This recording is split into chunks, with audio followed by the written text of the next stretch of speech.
Assalamualaikum warahmatullahi wabarakatuh.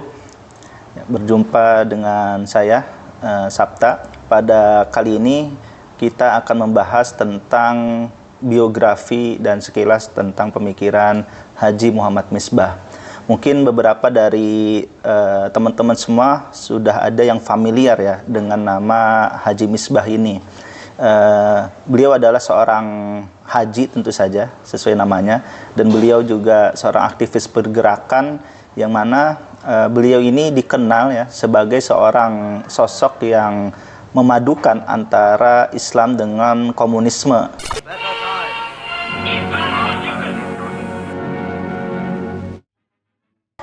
Ketika banyak tokoh pergerakan lain itu mempromosikan komunisme dan meminggirkan Islam, ataupun sebaliknya ada tokoh Islam yang dia mengkritik habis-habisan komunisme.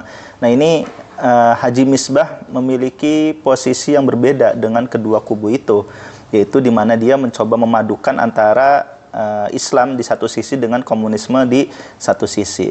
Nah, lalu siapa sih sebenarnya Haji Misbah itu? Lalu bagaimana pemikiran dia terkait dengan agama, atau dalam hal ini Islam dengan komunisme? Hal inilah yang akan coba kita diskusikan. Pertama mungkin kita bahas terlebih dahulu apa itu yang dimaksud dengan komunisme ya. Tapi di sini mungkin saya akan bincang secara sekilas saja.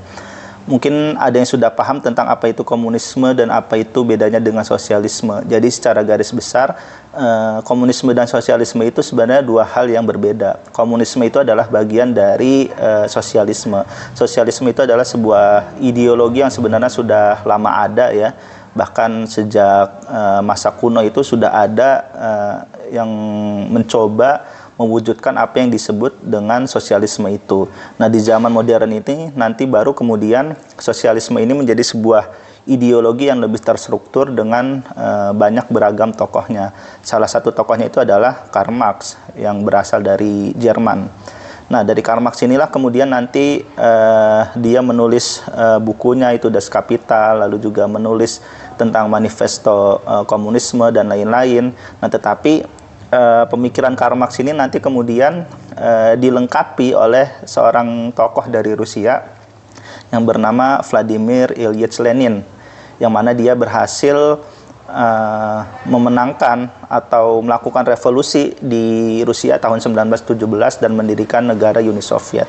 Nah, dari kedua pemikiran inilah antara Karl Marx dan Lenin kemudian menghasilkan ideologi komunisme yang kemudian menjadi terkenal termasuk di Hindia Belanda atau Indonesia pada masa dulu. Lalu bagaimana antara komunisme dan agama? Nah, di sini mungkin saya ingin mengutip sedikit ya bagaimana Lenin berpendapat antara hubungan gerakan komunisme dengan agama.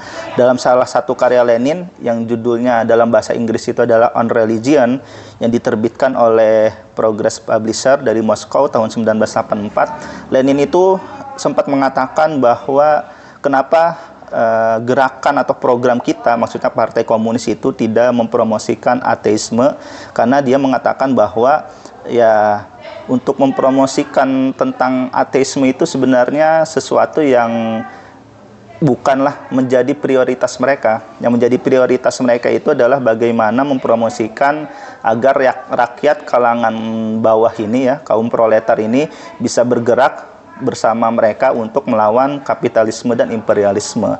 Jadi di sini Lenin itu sendiri sebenarnya mengakui bagaimana sifat dari ideologi dan gerakan komunisme itu bersifat ateistik. Nah, tetapi di sini dia memilih jalan yang lebih pragmatis dengan tidak mempromosikan itu secara terang-terangan. Karena prioritas mereka itu adalah bagaimana merangkul kaum proletar dari berbagai golongan ini ya, termasuk mereka yang masih mempercayai agama, untuk bergerak bersama-sama melawan kapitalisme dan imperialisme. Nah, hal inilah yang kemudian menimbulkan nanti beragam sekali ya sikap bagaimana para tokoh-tokoh gerakan komunis termasuk di Hindia Belanda dalam menyikapi agama itu nanti seperti apa, termasuk di Hindia Belanda itu sendiri. Di Hindia Belanda sendiri secara singkatnya ideologi sosialisme itu dibawa oleh seorang tokoh partai sosialis dari Belanda Itu namanya Hans Navid yang tahun 1914 itu mendirikan Indische Socialis Demokratische Vereniging atau ISDV di Semarang. Nah, ISDV inilah yang kemudian nantinya tahun 1920 berubah nama menjadi Partai Komunis Hindia atau PKI yang dipimpin oleh Semaun. Nah, Haji Misbah ini adalah salah satu tokoh aktivis dari PKI itu. Haji Misbah sendiri lahir di Desa Kauman, Surakarta sekitar tahun 1876 Masehi. Jadi Haji Misbah ini memang hidup di lingkungan yang bisa dikatakan religius, karena kampung Kauman itu adalah kampung tempat orang-orang putihan ya, atau orang-orang yang berlatar belakang santri gitu kan, yang kebanyakan orang-orang itu bahkan menjadi pegawai keraton di bidang keagamaan, yang mengurus Masjid Agung dan seterusnya. Haji Misbah itu hidup di lingkungan yang sereligius itu. Bahkan disebutkan ya dia sempat menempuh pendidikan pesantren dan berguru bersama beberapa guru agama di kampung Kauman itu. Dan di sisi lain Haji Misbah juga sempat merasakan sekolah modern, tetapi hanya sekolah kelas 2 atau namanya Tweede Kamer. Ini sekolah yang paling tingkat rendah ya untuk sekolah modern yang didirikan oleh Belanda. Pengantarnya itu hanya menggunakan bahasa Melayu, tetapi meskipun begitu, lulusan sekolah ini bisa dikatakan ya cukup terampil dalam pengetahuan-pengetahuan umum, termasuk bagaimana membaca dan menulis dalam bahasa Latin. Nah, itu adalah latar belakang pendidikan dari Haji Misbah. Ketika dewasa, Haji Misbah ini dia menjadi seorang pengusaha batik. Jadi dia ya sama seperti Haji Samanhudi ya di Surakarta yang juga menjadi pengusaha batik. Haji Misbah pun juga demikian halnya, dia menjadi pengusaha batik. Di sisi lain dia juga bahkan dikatakan menjadi guru agama juga. Dia bersama beberapa kawan-kawannya itu sempat mendirikan semacam madrasah gitu kan, atau pengajian untuk anak-anak, dan dia mengajar agama di sana.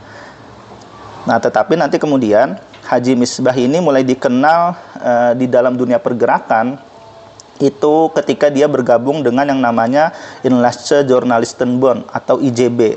Nah, Inlandsche Journalistenbond ini sebuah perkumpulan jurnalis yang didirikan oleh Mas Marco. Jadi Mas Marco ini juga salah satu aktivis pergerakan yang mana dia berperan besar dalam bidang dunia pers, ya, penerbitan surat kabar. Dan kemudian Mas Marco ini mendirikan itu tadi ya, Indische Journalistenbond, untuk mengajarkan tokoh-tokoh atau orang-orang pribumi bagaimana caranya menulis dan bagaimana caranya menjadi wartawan, hingga bagaimana caranya menerbitkan surat kabar. Nah, Haji Misbah itu bergabung di dalam organisasi ini, yang kemudian nanti hasilnya Haji Misbah itu tidak hanya bisa menulis dan menerbitkan tulisannya di surat kabar, bahkan Haji Misbah bisa menerbitkan sendiri surat kabarnya. Ada 2 surat kabar yang diketahui diterbitkan oleh Haji Misbah. Yang pertama itu Medan Muslimin, yang pertama kali terbit sekitar tahun 1915. Yang kedua itu adalah surat kabar Islam Bergerak yang terbit pertama kali tahun 1917. Melalui Medan Muslimin dan Islam Bergerak inilah kemudian Haji Misbah berkarya. Tulisan-tulisannya banyak diterbitkan di surat kabarnya sendiri. Dia juga menerima tulisan dari tokoh-tokoh lain ya, yang mana perspektif Misbah ini memang lebih kepada Islam yang dipadukan dengan kemodernan, yang juga dipadukan dengan semangat anti kolonialisme. Nah, memang pemikiran-pemikiran Misbah yang revolusioner itu sudah terlihat ketika dia bergabung dengan Indische Journalistenbond. Misbah itu orang yang sangat anti terhadap kolonial, dia sangat kritis ya kan, dia sangat teguh membela para petani, para buruh yang ada di wilayah Surakarta. Tetapi di sisi lain Misbah juga memiliki semangat atau giroh keagamaan yang cukup tinggi. Misalnya tahun 1918 Misbah itu sempat bergabung dengan Tentara Kanjeng Nabi Muhammad atau TKNM yang dibentuk oleh Cokro Aminoto, yang ketika itu dibuat dalam rangka untuk merespon kasus penistaan Nabi Muhammad. Nah, tetapi bahkan Haji Misbah ini merasa TKNM yang dibentuk oleh Cokro Aminoto ini kurang revolusioner dalam membela Nabi, sampai dia mendirikan sendiri TKNM versi dia yang namanya Sidik Amanat Tablik Fatonah atau SATV. Nah, Misbah juga diketahui bergabung dengan National Indische Party atau NIP, dan dia juga sempat mendirikan Rat Ulama atau semacam Dewan Ulama di Surakarta, dan dia juga beberapa kali memimpin pemogokan para petani di Surakarta yang pada akhirnya tahun 1919 itu Haji Misbah itu sempat ditangkap dan dipenjara oleh pemerintah kolonial dan baru dibebaskan tahun 1922. Nah, tahun 1919 hingga 1922 ini itu adalah masa panas-panasnya konflik antara Islam dan komunisme di dalam Sarekat Islam, organisasi yang juga Haji Misbah ikuti. Nah, sayangnya Haji Misbah karena dipenjara sehingga ia tidak bisa mengikuti konflik yang terjadi di dalam Sarekat Islam ini. Nah, tetapi selepas dia dibebaskan tahun 1922, itu nanti barulah Haji Misbah banyak menulis pandangan dia terkait bagaimana hubungan antara Islam dengan komunisme. Ketika dia keluar dari penjara, ia sempat kaget dan agak kecewa juga dengan orang-orang Sarekat Islam yang dipimpin oleh Cokro Aminoto karena dianggap meminggirkan orang-orang komunis gitu. Kenapa? Karena menurut Misbah, ya komunisme itu ya sama seperti Islam, yaitu sama-sama sebuah ideologi yang bertujuan untuk menentang kolonialisme dan kapitalisme. Misalnya, ada sebuah artikel dari Haji Misbah ya. Nah, ini artikel yang ditulis pada tahun 1924 yang berjudul Islamisme dan Komunisme. Sebenarnya artikel-artikel Misbah itu sudah ada yang dipublikasikan dalam bentuk buku ya. Itu judulnya ini, Haji Misbah Sang Propagandis, Aksi Propaganda di Surat Kabar Medan Muslimin dan Islam Bergerak, yang mana ini diterbitkan oleh penerbit Kendi dan Oktopus gitu. Nah, tetapi ya saya sempat juga melihat beberapa surat kabar aslinya di Perpustakaan Nasional ya, untuk membaca bagaimana tulisan-tulisan Misbah di Medan Muslimin atau Islam Bergerak. Nah, yang menarik itu adalah tulisan Misbah itu yang berjudul Islamisme dan Komunisme yang ditulis sepanjang tahun 1924. Misbah mengatakan bahwa sesungguhnya karangan saya hal Islamisme komunisme itu adalah penting bagi orang yang dirinya mengaku Islam dan komunis yang sejati, yang suka menjalankan apa yang telah diwajibkan kepada mereka oleh agama Islam dan komunis. Nah, di sini kan mulai terlihat ya bagaimana antara komunisme dan Islam itu coba dipadukan oleh Haji Misbah. Nah, makanya dia mengkritik pihak tokoh-tokoh Islam yang menurut dia itu dianggap mengesampingkan komunis. Dia mengatakan bahwa ini orang-orang ini tidak begitu paham dengan apa yang dimaksud dengan Islam. Makanya dia mengatakan sebaliknya untuk orang yang palsu mengakunya seperti Muhammadiyah dan SI Cokro, mesti saja keterangan hal ini dianggap sebagai racun saja. Kedua golongan ini, maksudnya Muhammadiyah dan SI di bawah Cokro Aminoto, bukannya mereka menggerakkan agama Islam yang sejati, betul mereka senantiasa menunjukkan keislamannya, tetapi sebetulnya cuma di atas bibir saja. Nah, jadi di sini adalah kritik Misbah terhadap Muhammadiyah dan Sarekat Islam yang dipimpin oleh Cokro Aminoto, dikatakan cuma Islam yang sebatas bibir saja. Kenapa? Karena mereka seringkali mengkritik komunisme, karena menurut dia ya komunisme itu seharusnya tidak dipinggirkan atau tidak dimusuhi, karena komunisme itu adalah sebuah ideologi untuk menolong kaum proletar, orang-orang yang terjajah, orang-orang yang tertindas oleh imperialisme. Nah, tetapi di sisi lain, Misbah di sini juga mengkritik orang-orang komunis yang kemudian mencoba meminggirkan atau mengesampingkan Islam. Nah, di lanjutannya dalam artikel ini Misbah mengatakan, begitu juga sekalian kawan kita yang mengaku dirinya sebagai seorang komunis, akan tetapi mereka masih suka mengeluarkan pikiran yang bermaksud akan melenyapkan agama Islam. Itulah saya berani mengatakan bahwa mereka bukannya komunis yang sejati. Jadi di sisi lain dia juga mengkritik orang-orang komunis yang mencoba mengesampingkan agama Islam dengan mengatakan bahwa mereka bukanlah orang-orang komunis yang sejati. Nah, makanya bagaimana posisi Misbah ini sendiri banyak dibingungkan ya oleh peneliti. Misalkan Takashi Shiraishi itu di dalam bukunya Zaman Bergerak mengatakan Misbah itu sosok yang membingungkan sebenarnya. Karena Misbah tetap seorang muslim putihan, artinya dia layaknya kaum santri yang sangat fanatik terhadap agama, tetapi di sisi lain dia menjadi seorang propagandis dari partai komunis. Nah, Makanya idenya tentang Islamisme dan komunisme itu tidak dapat diklasifikasikan ke dalam kategori apapun. Ia adalah Muslim putihan Jawa yang mencoba membuktikan kemurnian Islamnya dengan berjuang melawan semua fitnah. Itu kata Takashi Shiraishi.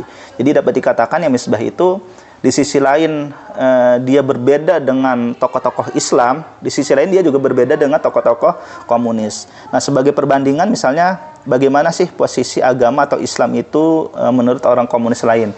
Misalkan di sini saya mencoba mengutip ya pernyataan dari Semaun, ketua PKI yang pertama, yang mana Semaun ini bersifat lebih sekuler. Ya dia sangat komunis tentu saja, meskipun tidak terang-terangan mengaku ateis atau terang-terangan memusuhi Islam. Semaun itu menganggap Islam itu ya hanya sebagai sebuah agama yang bersifat pribadi saja gitu. Ya, misalkan dalam sebuah kongres di Sarekat Islam ya, Semaun mengatakan bahwa agama bukan merupakan suatu kriteria yang baik. Orang Kristen dan Islam hidup dalam negara yang sama dan memiliki kepentingan yang sama. Kita harus memandang diri kita sebagai prajurit-prajurit yang bertempur bersama. Dari sudut pandang taktis, kepentingan bersama dari kelas harus diterima sebagai basis yang paling kuat. Jikalau tidak, berarti kita mendukung kebijakan yang memecah belah yang dapat memanfaatkan perbedaan-perbedaan religius. Jadi dengan kata lain, menurut Semaun justru kalau menggunakan agama termasuk Islam untuk bergerak, itu justru nanti akan memecah belah pergerakan, memecah belah kaum proletar. Nah, artinya di sini Semaun mencoba membuat Islam itu tidak perlu mengatur urusan-urusan politik, urusan-urusan sosial, ekonomi dan sebagainya, hal-hal lainnya. Jadi Islam itu cukup mengatur urusan antara Tuhan dengan makhluk ya kan, dalam ritual-ritual peribadatan. Sedangkan dalam konteks muamalah, hubungan sosial itu tidak perlu mengedepankan ajaran agama. Yang mana tentu ini berbeda dengan pandangan komunisme Misbah. Bagaimana ia menganggap bahwa ya Islam itu harus dijunjung, di sisi lain juga komunisme itu harus dijunjung gitu. Tetapi memang sepanjang pembacaan saya belum ditemukan bagaimana pandangan Misbah terkait teologi dari komunisme ini. Dalam arti dia tidak pernah menyinggung terkait dengan materialisme ya kan, bagaimana pandangan spiritual dari materialisme historis yang menjadi dasar dari ideologi komunisme ini. Jadi bisa dikatakan kesimpulannya adalah bahwa ya Haji Misbah ini dia mengambil komunisme itu dari aspek-aspek perjuangan melawan kapitalisme dan imperialismenya. Begitupun dari Islam, dia melihat bahwa ada kesamaan bahwa Islam itu juga sama-sama berjuang anti kapitalisme dan imperialisme. Jadi mungkin itu saja sekilas ya bagaimana biografi dan pemikiran Haji Misbah. Memang masih banyak hal yang bisa dibahas dari Haji Misbah ini terkait entah peranan dia maupun pemikiran-pemikiran dia. Tapi kita cukupkan terlebih dahulu obrolan kita untuk kali ini. Terima kasih. Assalamualaikum warahmatullahi wabarakatuh.